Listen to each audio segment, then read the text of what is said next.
Bienvenue à Vie d'artiste. Aujourd'hui, j'ai quelqu'un de qui m'est très cher. C'est Lana March, française qui vit aux États-Unis et qui est photographe, poète et aussi elle fait du pointillisme. Bonjour Lana. Bonjour. J'adore tes lunettes. Il faut voir la vie en bleu. Dis-moi, Oui. comment tu navigues entre le pointillisme, la photographie et la poésie? Alors, tout est le résultat de ce don que j'ai depuis toute petite, c'est ce don de l'observation. Donc, ce que je capte avec mes yeux se transmet dans l'esprit et la façon dont je vais le reproduire se dicte automatiquement. Donc, si c'est une photo, bien sûr, ça va m'emmener vers un texte. Si c'est un texte, ça peut m'emmener vers une photo. Et si c'est un texte aussi, ça peut m'emmener vers le pointillisme. Quand j'étais enfant, je n'avais pas le droit de parler. Donc, j'ai très, très vite maîtrisé l'écriture de façon à pouvoir m'exprimer. Mais la page a été ma meilleure amie depuis le début de ma vie expressive. Tout ce qui a été écrit jusqu'à mes 16-17 ans, je les ai donnés à une femme qui s'appelait Anne, je me souviens de son nom. Et elle m'a dit, je vais faire tout pour te publier, pour t'éditer. Et elle a disparu. Donc tout ça, ça a été Hmm. perdu. Je n'avais pas de copie, je n'avais rien du tout. Après, j'ai eu quelques années d'occupation avec un métier et tout ça. Et quand j'ai quitté la France pour aller en Australie vers l'âge de 24 ans, euh, ça n'a pas tout de suite, ça n'a pas rejoint tout de suite. De toute façon, je n'avais pas d'argent pour acheter un appareil photo. Mais si tu veux, tout ce que j'ai emmagasiné dans mon esprit est resté là jusqu'à temps que je puisse l'exprimer au travers des mots et de la photo. Hmm. Donc, c'est comme ça que la photographie s'est joint à l'écriture. Exactement. Ouais. Hmm. Intéressant. Et Ouais, le la photo, ce sont des lignes en architecture et l'écriture, c'est une architecture des mots. Donc, si tu veux, ça se rejoint. Les deux dons sont liés à l'architecture parce que tu peux construire un château avec des mots et tu peux photographier un château avec un appareil photo. Tu es une artiste complète, hein? Voilà. Mais le De- pointillisme, il est venu beaucoup plus tard. Le pointillisme est venu quand la photo est passée au numérique. Et je me suis dit que ça devenait un art un peu trop gratuit. Donc, j'ai voulu rechercher une façon d'exprimer ce qu'il y avait dans mes profondeurs, dans les profondeurs de mon âme. Donc, j'ai commencé le pointillisme sans modèle, sans rien du tout. J'ai découvert Seurat à peu près 5 ans après avoir commencé le pointillisme. Mais moi, je fais le pointillisme à l'encre. Donc, si tu veux, c'est tout. Les points sont minuscules, hein, ce n'est pas de la peinture. Donc, ce sont des pointes vraiment très fines et ça me donne un résultat absolument formidable parce que ça explose de couleurs. C'est absolument beau comme tout. Ça prend énormément de temps, mais une fois que c'est fini, c'est beau. Oui, ça prend de la patience, hein? Ouais. Mm, Combien mm. d'heures tu passes sur une œuvre en général? Je dis toujours, si je le savais, je ne commencerais pas. Bonne réponse. Sans me répondre, tu m'as répondu. Voilà. Est-ce qu'il y a une œuvre de toi, hein, Mhm. qui t'a surprise? Donc, de toute façon, je ne fais aucun plan avant de commencer quelque chose. Donc, à partir du moment où je me laisse guider, euh, je suis toujours surprise par la fin. Mais Euh, particulièrement. alors, particulièrement, c'est l'alarme. Alors, l'alarme, c'est une... Est-ce que je peux te la montrer? Mais oui. Alors, voilà, cette larme est assez importante parce que si tu veux, c'est alors si je te l'enlève, tu vois Oui, tout le détail. oui. Et dans l'alarme, il y a des larmes. D'accord, oui, je vois. Et le orange, l'orange, pourquoi t'as mis du orange? Alors la lumière, c'est toujours quelque chose qui m'attire. Donc, je suis toujours dans le jaune, dans le bleu et dans les oranges. Donc, la définition des couleurs est assez intéressante parce que je fais attention à ça aussi. Donc, le bleu, c'est la confiance. Le bleu, c'est la confiance et la sérénité et la loyauté. Le jaune, c'est l'optimisme, le bonheur et l'intellect. Et Mhm. le orange, c'est l'énergie, la créativité, l'enthousiasme. Ça m'enveloppe. Wow. À quel moment te sens-tu beaucoup plus créatrice que d'habitude? Et il n'y a pas un moment où je ne me sens pas créatrice. C'est cette observation constante. Pendant le traitement du cancer de l'année dernière, j'étais sans arrêt euh, aux aguets de nouvelles idées qui pourraient être puisées d'une souffrance, mais Mhm. qui ne fassent pas souffrir le spectateur ou le lecteur du tout. Donc, si tu veux, il y a toujours un côté lumière dans le noir. Mhm. Toujours, toujours, toujours, toujours, toujours. Le noir n'est jamais. De toute façon, la lumière peut interrompre le noir. Mhm. Le noir n'interrompt pas la lumière. Donc, il faut toujours aller vers la lumière. Donc, quand tu es dans une obscurité complète, tu as une lumière magnifique qui peut absolument briser cette obscurité. Mhm. L'appareil photo, tu te distances en ce moment ou tu crois reprendre? L'année dernière, je suis allée en Belgique et en France et à Grenoble et j'ai repris l'appareil photo et j'ai fait du noir et blanc, beaucoup de noir et blanc. Alors là, je suis retournée vers mon premier amour de la Ah, photo, le noir et blanc qui est d'une simplicité mais d'une classe. oui. C'est un peu le Coco Chanel de la photographie, si tu veux.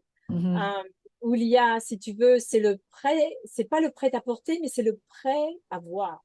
C'est le Mhm. prêt à aimer. C'est quelque chose qui est juste là, une gourmandise pour les yeux, sans calories, bien sûr. Et si Mhm. tu veux, c'est comme, si tu veux, c'est comme la musique. La musique, c'est comme un berceau pour les paroles.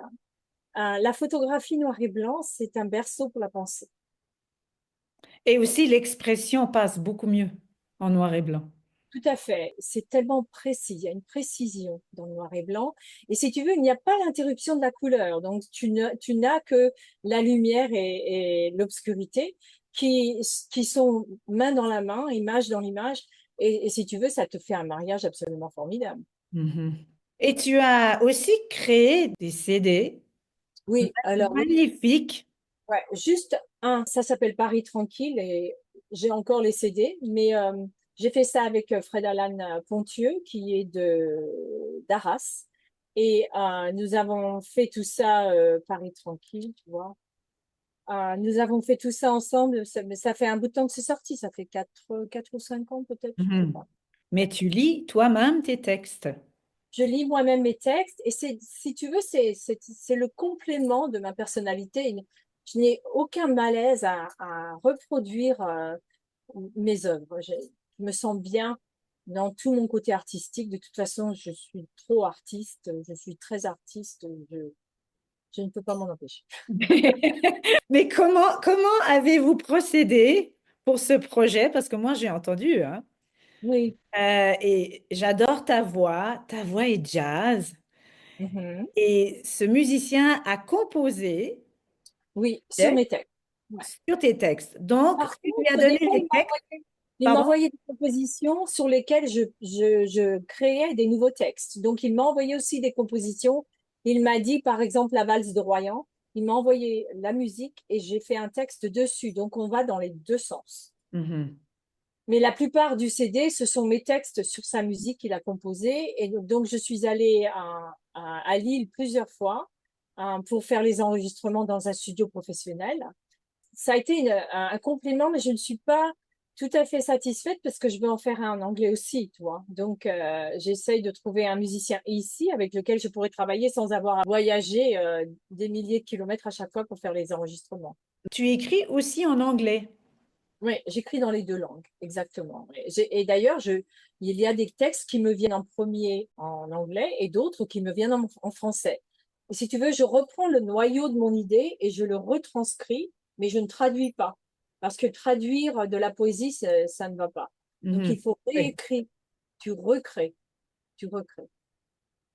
On peut savoir quel est le sujet du prochain CD? Alors, le prochain CD, ça va sûrement être sur l'espoir. Parce que, comme tu dis, je suis une Porteuse d'espoir. porteuse d'espoir et j'ai plusieurs textes qui sont prêts. J'allais dire qu'ils sont ready, mais ils sont prêts. Incessamment sous peu, je vais avoir une émission radio qui va être en anglais ici dans ma ville et il y a une radio qui veut bien m'accueillir. Donc j'aurai, si tu veux, je ferai exactement comme tu fais avec seulement mon travail ou en invitant des gens qui sont dans le milieu artistique également. Mais ce n'est pas seulement le milieu artistique, peinture ou tout ça. Ça peut être culinaire, ça peut être jardinage, ça peut être dans tous les arts. Ce n'est pas. Je veux toujours rapprocher l'art de la vie quotidienne, toujours. Oui, justement, il y a des cuisiniers, de la façon dont ils cuisinent, C'est c'est de l'art, des hein. Ce sont des artistes, c'est de poètes de la l'art et ce du sont, timing. ouais, ouais. Ce sont des poètes de la nourriture, des poètes Oui, culinaires, je les ouais. appelle. Comment transformes-tu tes cicatrices émotionnelles? Par la prière. Je ne veux pas les retransmettre du tout sur mes œuvres, hein. Donc, si tu veux, je veux être en bonne forme, en forme absolument resplendissante sur le papier, sur la page. Je ne veux pas. S'il y a une colère en moi, je veux m'en débarrasser avant que je puisse exprimer quoi que ce soit. Je refuse de transférer la colère dans mes œuvres. C'est beau. Bon, tu sembles très à l'aise et puis je me demande en te regardant là, est-ce que tu as le syndrome de la page blanche parfois? Du tout. C'est toujours une invitation pour moi. Ouais. Moi, si tu Oh, veux, ça coule, ça coule, ça coule, ça coule. ça cool. Et si tu veux, si la page blanche veut me fixer, je la fixe en retour et éventuellement, on va s'entendre. Mais D'accord. Il y a des si petits tu veux, moments, vraiment, oui, avant, peut-être, ça prend un petit mais peu je de n'ai pas temps. du tout le syndrome de la page blanche. Non, j'ai toujours, là, je sais plus, j'ai écrit quelque chose la nuit dernière, ça s'appelait Les yeux cieleux. Tu vois, je fais comment je veux dire, je crée des mots parce que, bon, ben voilà, des yeux cieleux, ça fait bleu, quoi. Tu vois? Oui, ça Et fait donc, joli. voilà. Et donc, je fais des choses comme ça et je me dis, oh, c'est trop bien, quoi. C'est trop bien. Et Mais je suis avec une imagination débordante comme la tienne, t'as jamais pensé à écrire un roman? non, Et non. pourquoi? Je préfère être dans les poésies, les nouvelles, tu sais, les nouvelles. Oui. J'écoute toujours les gens m'expliquer leur vie parce que je me dis, on ne sait jamais si je commence à écrire un de ces jours. Il est possible que je prenne, si tu veux, des informations qui m'ont été données. Tu sais, c'est comme quand les figurants dans les films. Mhm. Ils, ils ne sont personne, mais ils sont quelqu'un. Oui. Donc, Mhm. si tu veux, il y a des figurants dans ta vie dont tu ne te souviendras pas du nom. C'est une influence qui te pousse dans une idée créative. Mhm. Voilà. Donc, si tu veux, tu sais, les influenceurs des médias et tout ça, ce sont des influenceurs, mais il y a des influenceurs dans le vent, il y a des influenceurs dans la terre, il y a des influenceurs dans le soleil, dans la pluie.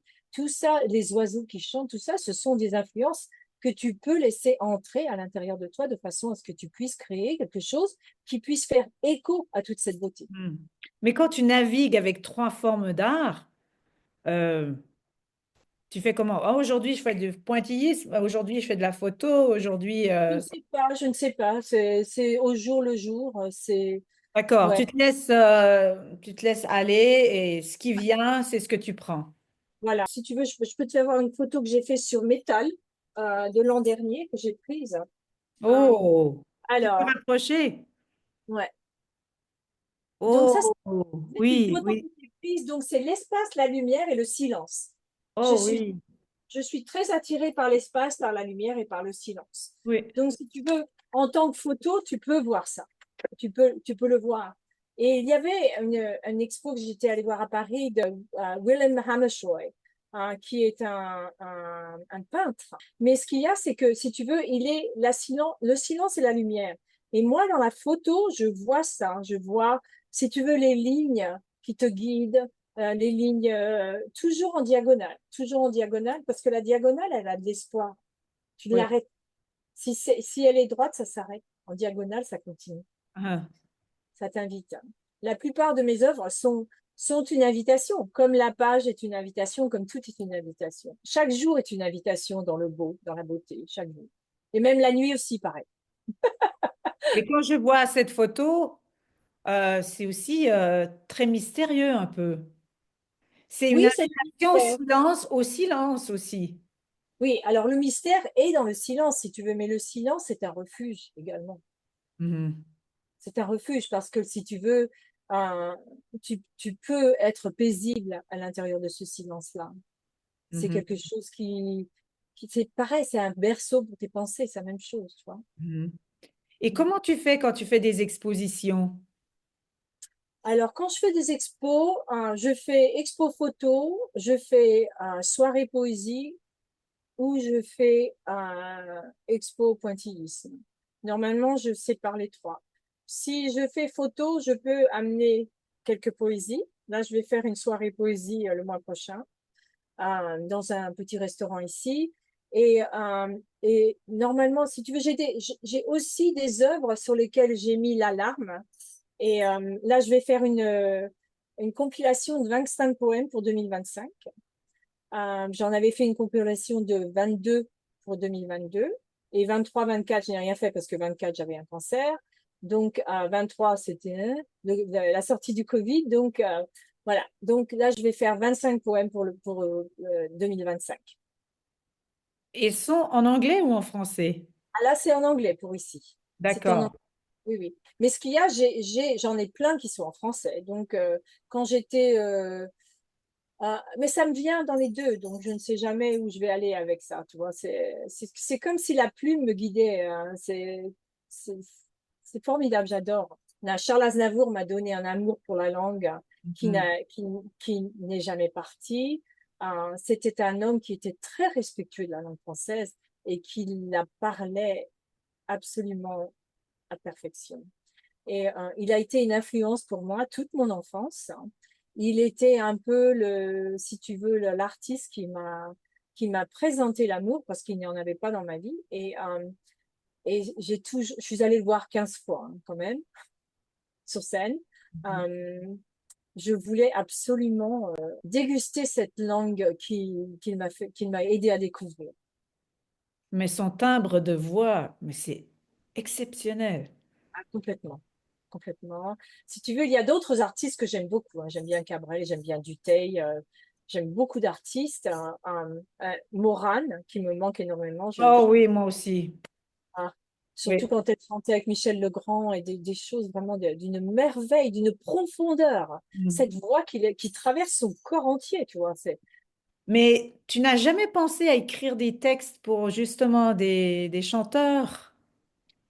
Alors, tu sais, j'avais envoyé tout un tas de textes à Pascal Obispo. Je n'ai jamais reçu quoi que ce soit.